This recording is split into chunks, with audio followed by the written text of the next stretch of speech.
Am I a chump for believing that Jalen Brunson meeting with the Mavs and maybe some of his teammates means we've got even the teeniest, tiniest of a chance of bringing him back?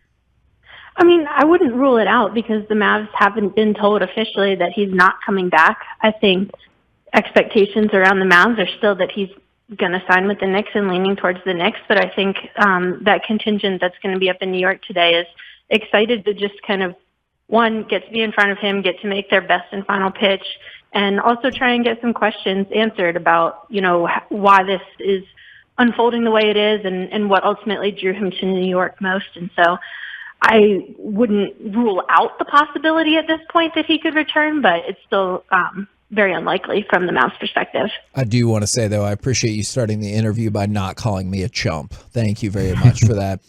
I aim to please. Do you happen to know who because we've heard Kid and I guess Cuban or Nico, what exactly the contingent is that the Mavericks are sending up there?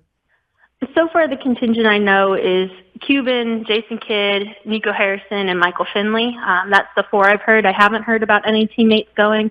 Obviously, Luke was playing in Europe today, so he wouldn't be part of it. And I think some others are on vacation, may not be in the U.S. for some of them, but haven't heard otherwise if anybody else is going to join that crew yet. Callie, we seem to get a lot of reports that were, early on talking about how, hey, look, the Rick Brunson hire, that's just, the Tom Thibodeau connection. Nobody's really concerned that Brunson's going to leave. Jake Fisher at Bleacher Report had a report that said, Brunson feels like he, I think about a week ago, it was like Brunson has told people it's basically a done deal. He's going back to Dallas. At what point, because obviously everybody's switched and feels like he's heading to New York now. At what point do you think the Mavericks started looking at this and going, all right, Jalen's probably out the door? When did this really turn for them?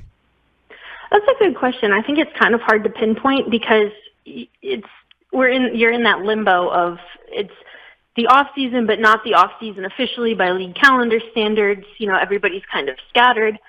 I would say probably within the last week and a half or so, 2 weeks is probably when those lingering concerns started to crop up. I think as recently as 3 weeks ago, the Mavs are pretty confident that he was going to come back and they were going to make an offer that they wouldn't have to, way overpay what they thought his range would be, but that they would have a package that would want to get him back. But, time changes things. The more times that you have to talk to family or talk to other people. And I don't know. So I would say probably within the last 10, 12 days or so is maybe when those concerns started to bubble up and then have just gotten increasingly deeper as it's become more clear that is the way that he seems to be leaning. Now, how frustrating, I guess I might be speaking more as a Mavs fan, and I know you might have to look at this more objectively, but how frustrating was it when the Pistons swooped in and they were like, yeah, now that they don't need to do a sign and trade at all, we'll go ahead and take all of that salary off the books for you? I'm sure it wasn't fun for the Mavericks that are in charge of making these decisions and pulling these things. And I know fans are not happy either. It makes it a lot tougher for, one, the Mavs to have any sort of leverage for a sign and trade, and two, it's very clear that New York is making Jalen feel very wanted. Not that Dallas hasn't by any means, and not that there's any sort of friction there that I've heard about or could gauge externally, but now the Mavs don't have much leverage at all besides being able to offer Jalen a bigger contract for saying, hey, Knicks, if this is, who he's really going to pick, let's try and work together to get something in return for our top free agent leaving us when we had chances to extend him throughout the season and keep him on a much team-friendlier deal. And so I can understand and I can see where that frustration came from many different places where in 2 trades with the Pistons in 5 days, the Knicks, rolled out the red carpet for Jalen to come with no strings attached. I know you just mentioned that there, that, at this point it would probably take the Mavs topping that offer and coming in at a higher number. And this is a team, obviously, that, before last season didn't even want to give him, the 4-year, $55 million deal, which, now the Knicks are literally offering double that by reports, the $27.5 million annually. That's exactly double what the Mavericks could have signed him for before the season started. Is it at a point where, I mean, this isn't just about matching it, right? The Mavericks would have to come in at a number that's so much higher than what the Knicks are doing that it would make sense for Jalen to say, well, I'll just discount all these opportunities that I'd be able to have in New York that I'm not going to be able to have playing with Luka Doncic, who is the ball dominant, guy running the show here. Definitely. I think, it becomes a matter of you can put yourself in those shoes in any place. Sometimes it comes down to family ties or, relationships and location and role aside, where do I feel most wanted? And I think that definitely he was ready to sign those extensions at multiple points this past season. But when the Mavs wanted to keep their options open and keep him as a possible inclusion in a trade at the trade deadline in February, and then didn't offer potentially that extension like they did for Dorian before the trade deadline, Jalen was like, no, like I've proven that I deserve more than this. I was willing to sign for this, but at this point, if you head into free agency, then you can make a lot more, and you can go to a place where you feel like you're wanted. Maybe that's Dallas, maybe that's elsewhere. Clearly it's with the Knicks because they've, like I said, done everything but roll out a red carpet for him to walk in and start to be that guy there.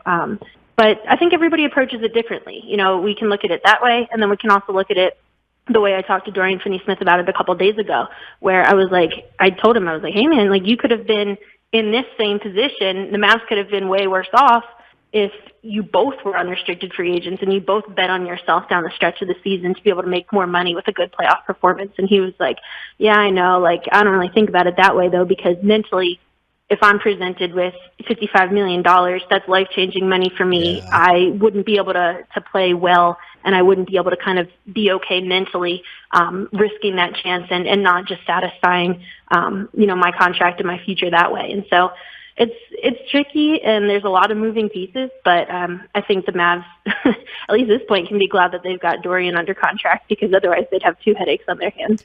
And I feel like the other part is really relatable far beyond sports, where everyone can think about somebody that they try to keep their options open and it eventually backfired on them. So I feel like that's a message that goes far beyond sports right there. You don't have to speak to that. I'm just going to go ahead and throw that out there. Is free agency and life, what's the difference? Yeah. Oh my God. So true. Just a few million. So true. Now, we have heard, rumors rumbling. I know Dragic and Luka joked, hey, we can't talk about it until July 1st, but I'm curious about the thoughts about Dragic, but also the taxpayer MLE and whether it could be, is Gary Payton II a viable option, or maybe some of the other names that you're hearing bouncing around there? Definitely. I think those are two avenues that the Mavs do want to explore, whether or not, more likely not, that Jalen comes back. I think Dragic makes sense, especially if Jalen doesn't come back, because they're going to have a need for another ball handler. They really liked last year, especially down the stretch once they got Spencer Dinwiddie, being able to have two ball handlers on the court at the same time, especially with Luka, to be able to take some pressure off, be able to give him some rest when he needs it, but he's still on the court. So I think that makes perfect sense, and at a veteran minimum or somewhere around there, the Mavs, I think, could make that work. And I know Dragic and Luka for years have said that they would love to play together, so I think that's definitely a viable path for them to go down. And the taxpayer mid-level, that's it's basically the Mavs' only real tool beyond trades and trying to get other teams involved. That's their only solo tool, if you will, for being able to add another player. I think Gary Payton II makes a lot of sense. I think Otto Porter Jr., if you want to go down the list of free agents that the Warriors have, I think they're going to prioritize wing depth and defensive depth, and maybe that shifts in thinking if Jalen doesn't come back officially and they, has some sort of plan under their sleeve. But from all accounts on the last couple of weeks, they looked, once they got that Christian Wood trade done, to shore up the front court a little bit, that wing depth and being able to not run Dorian and Reggie Bullock into the ground throughout the playoffs is something that they wanted to prioritize with that spot. Now, Jalen Brunson obviously had a great year, and honestly, like with Luka's calf injury, they don't win that series in all likelihood against Utah without Jalen Brunson playing as well as he did in those games without Luka.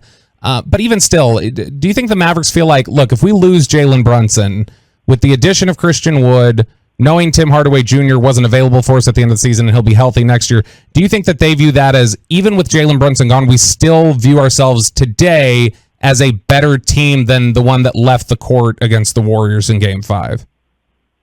I think for the short term, that's a fair assessment, and that's a fair view you can take. I think the front court was the biggest issue in the playoffs and really throughout the season when KP wasn't healthy as well to the start. But I think longer term is where Jalen leaving for nothing or for very little in return if they're able to scrap something like that. That's where it hurts the most, is that you don't have a guy, maybe besides Dorian, on your team who is on a more tradable contract than 1.8 million that he was making this year, and is a guy that other teams will covet if you're trying to make that move for a number 2 person next to Luka, for an all-star type of player. I think if you don't have assets, like the Mavs don't really have many assets like that without Jalen on the roster, it becomes more difficult to make a trade before you have cap space. I believe the first year that they could open cap space would be like 2024.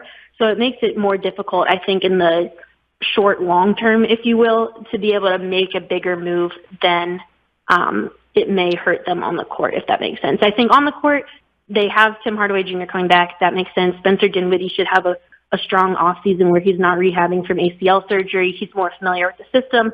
I would expect him to continue playing well and playing a focal role. But I think not having a guy on a contract that other teams covet and being able to include that in a trade is where the Mavs will probably miss out most, at least to start here. Talk with Callie Caplan right here on 105 through the Fan from the Dallas Morning News. I don't think this article is out yet, but correct me if I'm wrong, but I saw one of your tweets is you talk with Jaden Hardy's high school coach. What kind of stuff did you glean from there that would probably be of interest to Mavericks fans? Yeah, definitely. I'm trying to work on a profile just to kind of introduce him to Mavs fans and really learn for myself and for others, who is this kid, what makes him tick, and what can we expect this year? Because especially if Jalen leaves, ball handling is going to be a big focus heading into this season, and that's somewhere where he could potentially contribute as a formerly really high-rated prospect coming out of high school who happened to slip, but the Mavs deemed him worthy enough to get back in the draft, and they didn't even have a pick this year.